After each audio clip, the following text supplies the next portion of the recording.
Bismillahirrahmanirrahim. Assalamualaikum warahmatullahi wabarakatuh.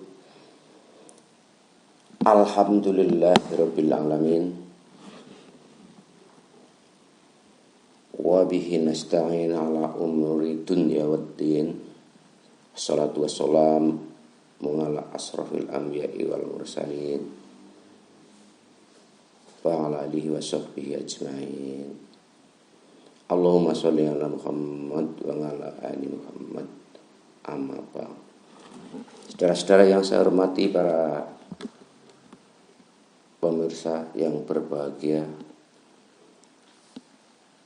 senang dan bangga saya Suripto menjumpai Anda kembali dalam kesempatan ini. Semoga Anda semua dilimpahkan oleh Allah rezeki yang mudah dan dimudahkan semua urusannya.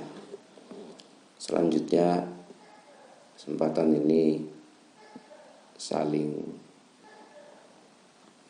ingin saling mengingatkan, terutama kita harus bangga dan berbahagia memiliki diturunkan melalui Kanjeng Nabi Muhammad Sallallahu Alaihi Wasallam berupa Al-Quran yang menjadi pedoman hidup, di samping teladan dari Rasulullah. Tentunya Al-Quran merupakan kitab suci yang merupakan kebanggaan umat Islam. Dan tidak ada, harus kita yakini tidak ada kitab yang seindah, yang berkualitas, yang isinya dan seluruh rangkaian kalimatnya merupakan kalimat-kalimat, merupakan bentuk-bentuk informasi, dan baik ditinjau dari apapun itu merupakan bentuk bukan manusia yang mengarang, tetapi kalam ilahi yang patut kita bangga sebagai umat Islam dan harus kita bangga dan berupaya untuk kita pelajari apa yang menjadi inti isi dari Al-Quran itu sendiri. Kemudian berikutnya, salah satu surat di dalam Al-Quran. Di kesempatan ini saya ingin menyampaikan surat Ar-Rahman ayat 1 sampai dengan 13. Saya bacakan dulu. A'udzubillahi minasyaitonirrajim. Bismillahirrahmanirrahim.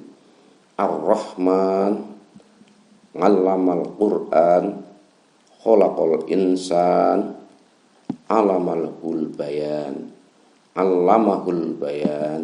as-samsu wal qamaru bihusban, wan najmu was sajaru yasjudan, was samaa'a rafa'aha wa wada'al mizan, alla tathaw fil mizan, wa aqimul wazna bil qisti wala tukhsiru. Saya ulang lagi, wala tukhsirul mizan, wal ardo wadu'aha lil anam, fiha fakihata wa nahlu dhatul akmam, wal habudul ngasfi war raihan. Ayat 13, fabi ayyi ala'i rabbikuma tukadziban. Arti ayat pertama, Tuhan yang Maha Pemurah. Ayat kedua, yang telah mengajarkan Al-Quran, Dia menciptakan manusia, mengajarnya pandai berbicara. Matahari dan bulan beredar menurut perhitungan. dan tumbuh-tumbuhan dan pohon-pohonan, kedua-duanya tunduk kepadanya.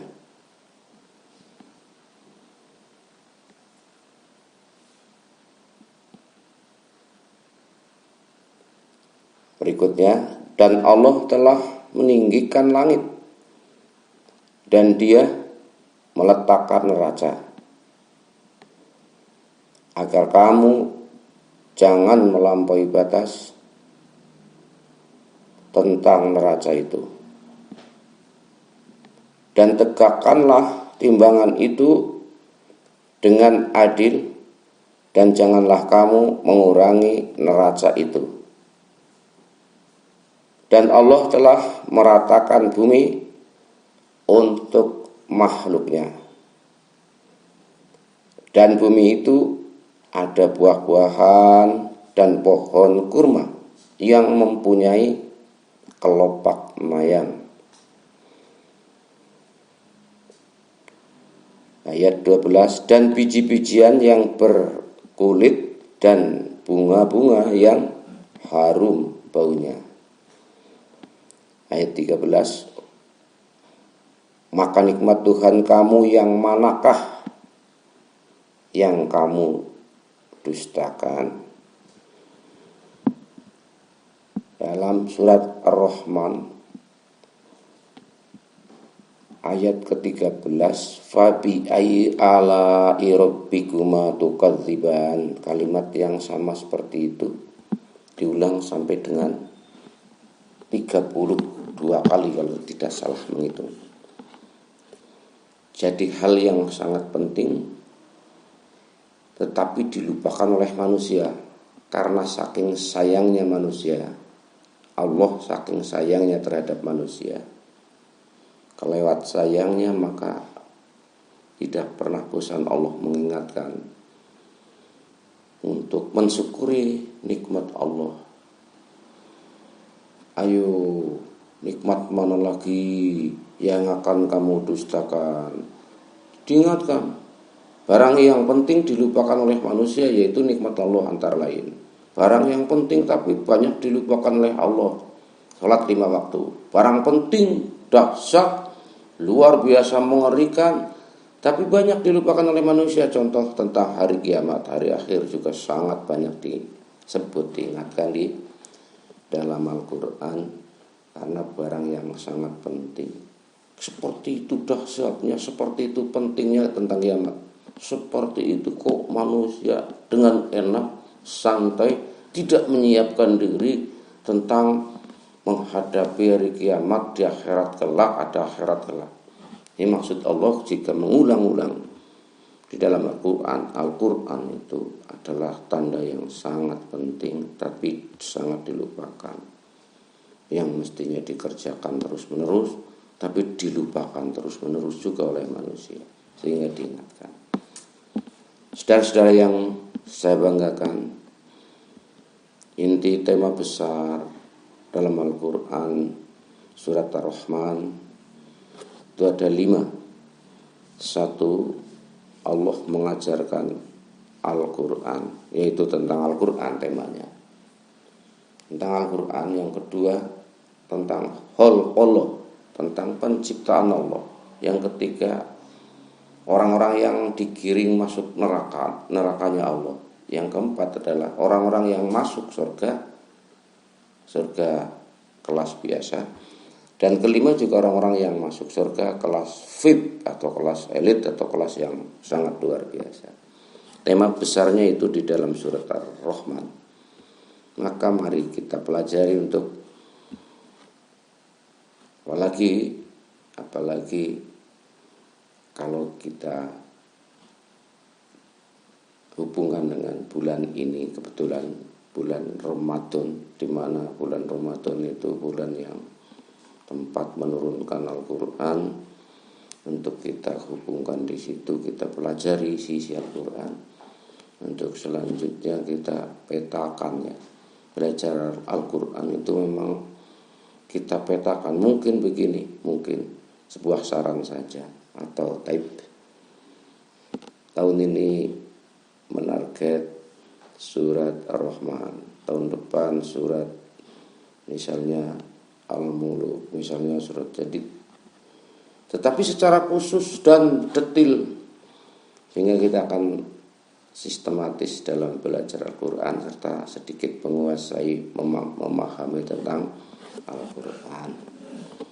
Kembali bahwa tema besarnya di dalam surat Ar-Rahman ada 5 tema besar isinya, yaitu Allah mengajarkan Al-Quran, Kanjeng Nabi belajar Al-Quran dan mengajarkan Al-Quran. Jadi kalau kita kepengen tiru tradisinya Allah dan Rasulnya, mestinya kita juga belajar Al-Quran dan mengajarkan Al-Quran.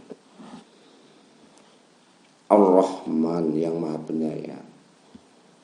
Yang ayat pertama, Ar-Rahman Allamal Quran, mengajarkan berkali-kali. Allamal Quran, ya, Allah mengajarkan Al-Quran berkali-kali. Kanjeng Nabi belajar Al-Quran, Rasulullah itu 23 tahun. Para sahabat Rasul belajar Al-Quran itu 23 tahun.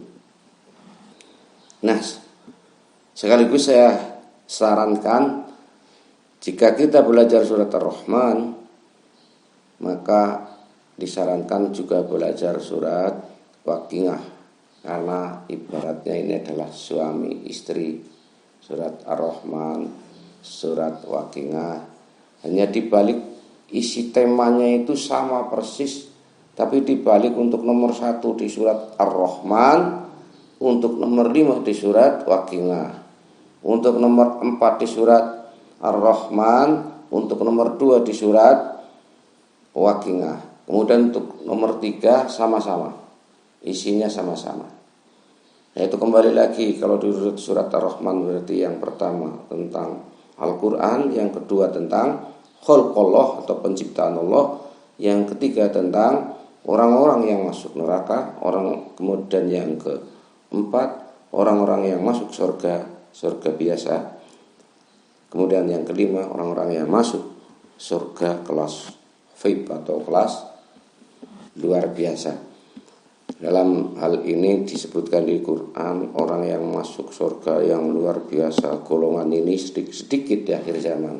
Sullatu minal awwalin wa qalilu minal akhirin. Sulah itu sedikit,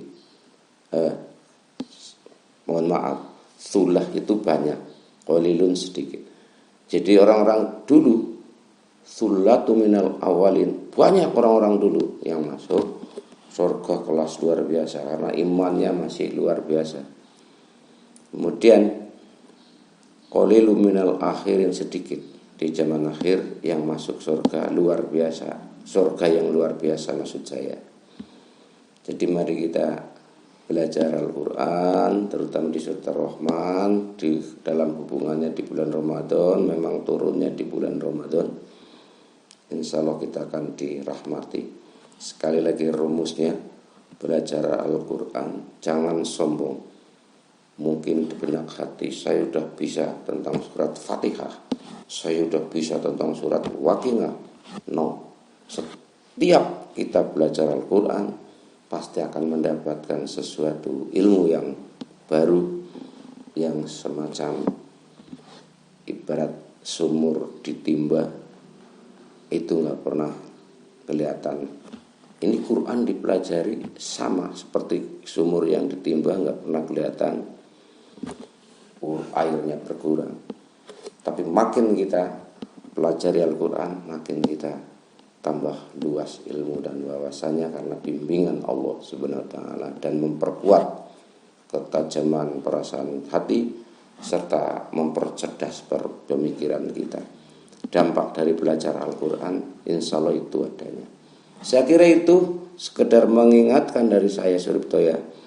Banyak kekurangan, tidak runtut, mudah-mudahan ada manfaatnya. Mohon maaf, dan harapan kami selalu saya tunggu tentang kritik, saran, dan masukan-masukan demi perbaikan saya, terutama ke depan, untuk